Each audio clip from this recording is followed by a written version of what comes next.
एक ऐसी फैमिली जो सिर्फ अपने शहर को नहीं बल्कि पूरी दुनिया को बचाने के लिए बनी है। लेकिन इस बार स्पॉटलाइट है माँ के हाथों में और पापा घर के बच्चों के साथ अपना सबसे टफ मिशन लड़ रहे हैं। जहाँ 14 साल के इंतजार के बाद पिक्सार ने वापस लाए वो सुपर हीरोज जिन्हें हम कभी भूले ही नहीं। और इस कमबैक के पीछे छुपे हैं कुछ ऐसे सीक्रेट्स जो शायद आपने कभी नोटिस नहीं किए होंगे। तो चलिए छोड़ते हैं सुपर स्पीड, एक्टिवेट करते हैं जैक की पावर और चलते हैं सीधा द इनक्रेडिबल्स 2 के top behind the scene facts की दुनिया में, जिसमें हम जानेंगे कि 2004 के रिलीज के बाद क्यों इस मूवी के सीक्वल को बनने में 14 साल का टाइम लग गया। पिक्सार स्टूडियो के लिए ये मूवी कितनी प्रॉफिटेबल रही जो मल्टी स्टारर टीम एवेंजर्स पर भारी पड़ गई। कौन कौन से चेंजेस और न्यू टेक्नोलॉजी डेवलप करनी पड़ी जो इसे 2004 के इनक्रेडिबल मूवी से अलग बनाती है। और क्या रीजन था कि डायरेक्टर और स्टूडियो ने जैक की पावर को अभी भी पूरे तरीके से शो नहीं किया, जिसे अगर दिखा देते तो कौन कौन सी प्रॉब्लम का सामना करना पड़ता। द इनक्रेडिबल्स 2 इस मूवी को रिलीज किया गया था 5 जून 2018 को, जिसे डायरेक्ट किया था ब्रैड बर्ड ने, जिन्होंने इसके बाद the Iron Giant, the Incredibles, Ratatouille, Mission Impossible, Ghost Protocol और टुमारोलैंड जैसी मूवीज को डायरेक्ट किया है। इस मूवी का बजट रखा गया था $200 मिलियन और इसने बॉक्स ऑफिस पर वर्ल्ड वाइड $1.2 बिलियन का बिजनेस किया था और ये उस साल सबसे ज्यादा पैसे कमाने वाली फिल्म की रेस में चौथे नंबर पे थी। 2018 में सबसे ज्यादा पैसे कमाने वाली टॉप 4 मूवीज थी Avenger infinity war, black panther, Jurassic world fallen kingdom और द इनक्रेडिबल्स 2। इस मूवी को पिक्सार एनिमेशन स्टूडियो और Walt Disney studio motion pictures के अंडर में रिलीज किया गया था और इस मूवी की पॉपुलैरिटी को देखकर इसे 7.5 IMDb रेटिंग मिली हुई है। और अब बात करते हैं इस मूवी से जुड़े कुछ अननोन इंटरेस्टिंग फैक्ट्स के बारे में। तो लाइक के बटन को प्रेस करिए और चैनल को सब्सक्राइब करके बेल आइकन जरूर दबाइए ताकि जब भी मैं वीडियो अपलोड करूं तो आपको मेरी वीडियोस की नोटिफिकेशन सबसे पहले मिल सके।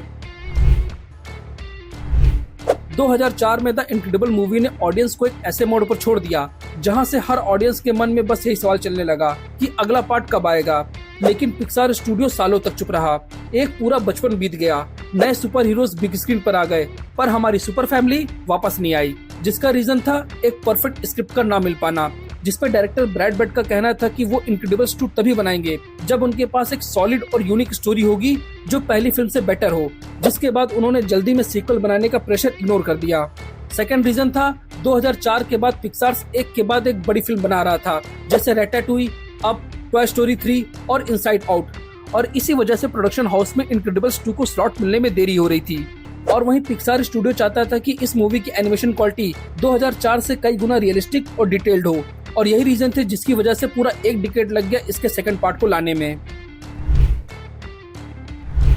इनक्रेडिबल्स 1 के बाद फैंस को इसके सीक्वल के लिए पूरे 14 साल का इंतजार करना पड़ा। लेकिन जब ये मूवी आई तो शॉकिंग पार्ट ये था कि कहानी में कोई टाइम जंप था ही नहीं। मूवी की कहानी में ये गैप सिर्फ 2 मिनट का था, जहां इनक्रेडिबल्स 2 वहीं से स्टार्ट होती है जहां से पहली फिल्म खत्म हुई थी, वो भी सिर्फ 2 मिनट के गैप के बाद। मतलब स्क्रीन पर जैसे ही पहली फिल्म का सीन खत्म होता है ये मूवी वहीं से शुरू हो जाती है, बिल्कुल सीमलेस कंटिन्यूएशन, जैसे हमने पॉज बटन दबाया और फिर प्ले कर दिया, जहां 14 साल का वेट सिर्फ 2 मिनट का गैप बन गया।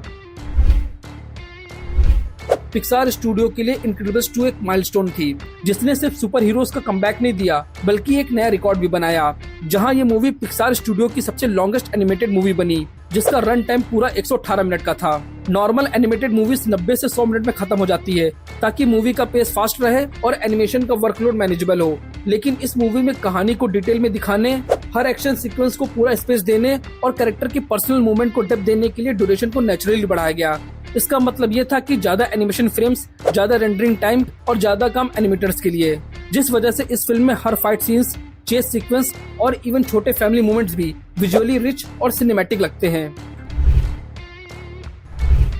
बात करें इस फैमिली के सबसे छोटे मेंबर की, जो सबसे बड़ा सरप्राइज पैकेज था, जैक, जहां पहली मूवी में सिर्फ हिंट मिला था कि इस बच्चे के पास कुछ सुपर पावर्स हैं, लेकिन इनक्रेडिबल्स 2 में उसने पूरा स्पॉटलाइट अपने ऊपर ले लिया। ये बच्चा अपने आप में ही चलता फिरता अजूबा था, क्योंकि जैक के पास एक नहीं बल्कि मल्टीपल सुपर पावर्स थी, जैसे मेल्टिंग पावर जो 1 सेकंड में चीजों को पिघला दे, और टेलीपोर्टेशन जिसमें वो हवा में ही गायब हो जाता है, और एक सुपर पावर थी जो सबसे यूनिक थी, मॉन्स्टर फॉर्म, जो एकदम से उसका साइज और शेप बदल दे। इसके अलावा और भी छोटी छोटी एबिलिटीज थी जो मूवी में थोड़ी थोड़ी करके दिखाई गई, जो ऑडियंस के लिए तो बेहतरीन एक्सपीरियंस था, लेकिन स्टूडियो के लिए किसी नाइटमेयर से कम नहीं था। क्योंकि प्रॉब्लम ये नहीं थी कि जैक के पास एक नहीं बल्कि मल्टीपल सुपर पावर्स थी, बल्कि प्रॉब्लम ये थी कि उसके हर पावर का एनिमेशन स्टाइल अलग था, जिसमें लाइटिंग, टेक्सचर मूवमेंट और एनिमेशन सब चेंज हो रहा था।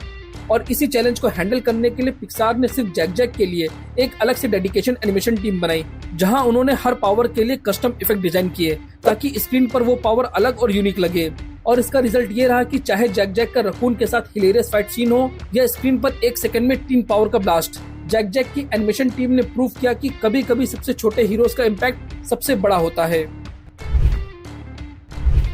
इनक्रेडिबल्स 2 में इलास्टिक गर्ल सिर्फ मूवी की लीड नहीं थी, बल्कि एनिमेशन टेक्नोलॉजी का सबसे बड़ा शोकेस भी थी, जहां उसके आइकॉनिक मोटरसाइकिल चेस सीन को बनाते वक्त पिक्सार स्टूडियो ने सिर्फ इसे इमेजिनेशन पर डिपेंड नहीं किया, बल्कि उन्होंने real physics based camera rig का सिमुलेशन यूज किया, जिससे उसकी स्पीड और स्टंट का फील बिल्कुल रियलिस्टिक लगे। और ये रियलिज्म पॉसिबल हुआ क्योंकि 2000 के टाइम पिक्सार के पास जो लिमिटेड रेंडरिंग पावर थी वो 2018 तक कई गुना बढ़ चुकी थी। और इस बार उन्होंने फोटो रियलिस्टिक टेक्सचर को भी यूज किया, जिसमें पहले रियल टेक्सचर को क्लिक किया जाता और फिर उसे सॉफ्टवेयर पर रिक्रिएट किया जाता, फिर चाहे वो सिटी के ग्लास रिफ्लेक्शन हो, मेटल सरफेस का शाइन हो या इलास्टिक गर्ल के सूट का फैब्रिक डिटेल, सबको बहुत ही बेहतरीन तरीके से क्रिएट किया गया। और इसके बाद भी कहानी खत्म नहीं होती, क्योंकि एनिमेटर्स के लिए दूसरा सबसे चैलेंजिंग काम था हेलेन का हेयर मूवमेंट, क्योंकि उसके 3D हेयर का इलास्टिसिटी और फ्लो इतना कॉम्प्लेक्स था कि पिक्सार को सिर्फ उसके लिए नया हेयर सिमुलेशन सॉफ्टवेयर डेवलप करना पड़ा, जहां हर ट्विस्ट, जंप और बाइक स्टंट के साथ हेयर का नेचुरली मूव होना एक सेपरेट मिनी प्रोजेक्ट बन गया था। इस बार मिस्टर इनक्रेडिबल का सबसे टफ मिशन दुनिया को बचाना नहीं था, बल्कि अपने तीनों बच्चों को संभालना था। और ये आइडिया पिक्सार के किसी राइटर ने नहीं, बल्कि डायरेक्टर ब्रैड पिट के अपने पर्सनल लाइफ से आया, जहां डायरेक्टर ब्रैड पिट ने एडमिट किया कि मिस्टर इनक्रेडिबल का पेरेंटिंग स्ट्रगल उनके अपने रियल एक्सपीरियंस पर बेस्ड था, क्योंकि उनके खुद के घर में 3 बच्चे हैं और उन्होंने देखा कि कैसे एक पेरेंट के लिए हर दिन एक नया चैलेंज होता है, जहां बच्चों का स्कूल होमवर्क, सिबलिंग्स फाइट और कई सारी स्लीपलेस नाइट के साथ अपना काम मैनेज करना, जो एक पेरेंट के लिए सबसे टफ काम होता है। इसलिए जब इनक्रेडिबल्स 2 में बॉब को बेबी का डायपर चेंज करते, डैश का मैथ होमवर्क करवाते और जैक जैक के पावर से फाइट करते दिखाया गया, तो वो सीन सिर्फ कॉमेडी नहीं थे, बल्कि उनमें एक जेन्युइन रियलिटी का टच था। ब्रैड पिट का कहना था कि सुपर हीरोज का मतलब सिर्फ पावर से लड़ना नहीं होता, कभी कभी पेशेंस और लव से लड़ना भी होता है। इस मूवी के अंदर विलेन की सुपर पावर थी स्क्रीन स्लेवर का हिप्नोसिस सीक्वेंस, जिसे एकदम विजुअली इंटेंसिटी से बनाया गया, जिसमें rapid flashing lights, high contrast patterns और फास्ट एडिटिंग शॉट्स का कॉम्बिनेशन स्क्रीन पर एक अलग ही साइकोलॉजिकल टेंशन क्रिएट करता था। क्योंकि जब ये मूवी रिलीज हुई तो कुछ ऑडियंस मेंबर को थिएटर में बैठकर ही स्क्विजनेस और डिजीनेस की प्रॉब्लम होने लगी, और ये इशू स्पेशली उन लोगों के लिए डेंजरस था जिनको फोटो सेंसिटिव इपिलेप्सी होती है। जिसके बाद डिज्नी ने तुरंत इन चीजों को सीरियसली लिया और फिल्म के सभी शो के बाहर स्पेशली वार्निंग साइन लगवा दिए, जिसमें क्लियरली मेंशन था कि मूवी के कुछ सीन हेल्थ इशू ट्रिगर कर सकते हैं। ओरिजिनली इस मूवी को 2019 के लिए प्लान किया जा रहा था, जहां मूवी के प्रोडक्शन से लेकर फाइनल एडिटिंग तक सब कुछ सेट भी था और फैंस भी एक्साइटेड थे, लेकिन बाद में इसे रीशेड्यूल करके 2018 पे प्रीपोन कर दिया गया। मतलब जो सीक्वल हमें 2019 में दिखने वाला था वो हमें 1 साल पहले ही मिल गया। जहां इस ट्विस्ट के पीछे का रीजन था पिक्सार की great giant movie toy story 4 movie का अनएक्सपेक्टेड डिले होना, क्योंकि उस वक्त तक टॉय स्टोरी का एनिमेशन वर्क काफी पेंडिंग था और वहीं कोको के बाद पिक्सार के पास उस वक्त कोई बड़ी मूवी नहीं थी जिसे वो रिलीज कर सके। इसलिए उन्होंने टॉय स्टोरी की जगह इनक्रेडिबल्स 2 को रिलीज करने का सोचा, जिसका रिजल्ट ये रहा कि फैंस को उनकी फेवरेट सुपर हीरो फैमिली का धमाकेदार कमबैक देखने को मिला और मूवी ने बॉक्स ऑफिस पर जबरदस्त रिकॉर्ड तोड़ दिया, जिसने वर्ल्ड वाइड $1 बिलियन का बिजनेस किया। डायरेक्टर ब्रैड पिट परफेक्शन के लिए हमेशा से मशहूर हैं और जब वो इनक्रेडिबल्स 2 बना रहे थे तो उनका एक ऑब्सेशन था कि हर सीन एकदम परफेक्ट लगना चाहिए, और अगर उन्हें लगता है कि एक शॉट या एनिमेशन थोड़ा भी ऑफ है तो वो उसे बार बार रीएनिमेट करवाते थे। जहां सोर्सेज के हिसाब से ब्रैड पिट एक ही सीन्स को कभी कभी 100 बार तक रीएनिमेट करवाते थे, जब तक वो उनके स्टैंडर्ड पर खरा ना उतर जाए। जहां ऑफिशियली तो पिक्सार ने एग्जैक्ट सीन रिवील नहीं किए जिनको 100 बार तक रीएनिमेट करवाया गया हो, लेकिन कुछ आइकॉनिक सीक्वेंस हैं जो सबसे ज्यादा स्क्रूटनी में थे, जिसमें सबसे पहला था इलास्टिक गर्ल का रनवे ट्रेन चेस सीन, दूसरा था जैक जैक और रकून का फाइट वाला हिलेरियस सीन, जिसमें कॉमेडी, क्योस और स्मूथ एनिमेशन को बैलेंस करना बहुत ही टफ था। ये डेडिकेशन दिखाता है कि इनक्रेडिबल्स 2 की विजुअल और टाइमिंग इतने शार्प और इंगेजिंग क्यों लगे। ब्रैड पिट चाहते थे कि हर फ्रेम एकदम सिनेमैटिक और फ्लोलेस हो, फिर चाहे उसके लिए उनकी टीम को कितनी भी मेहनत क्यों ना करनी पड़े।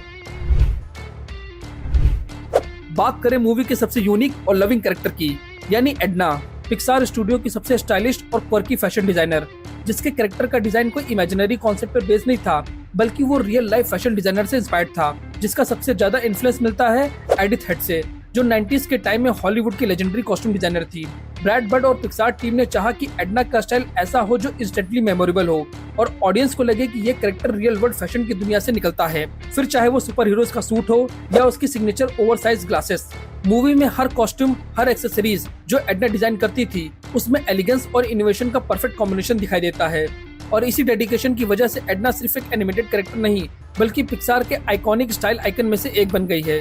तो आपको ये मूवी कैसी लगी थी और आपको इस मूवी का कौन सा इंटरेस्टिंग फैक्ट पसंद आया, प्लीज हमसे कमेंट सेक्शन में शेयर करिए। और अगर आपको अपनी मनपसंद मूवी का इंटरेस्टिंग फैक्ट जानना है तो कमेंट सेक्शन में लिखकर हमसे शेयर कर सकते हैं। मैं उस टॉपिक पर जल्द से जल्द वीडियो लाने की कोशिश करूंगा। Thank you.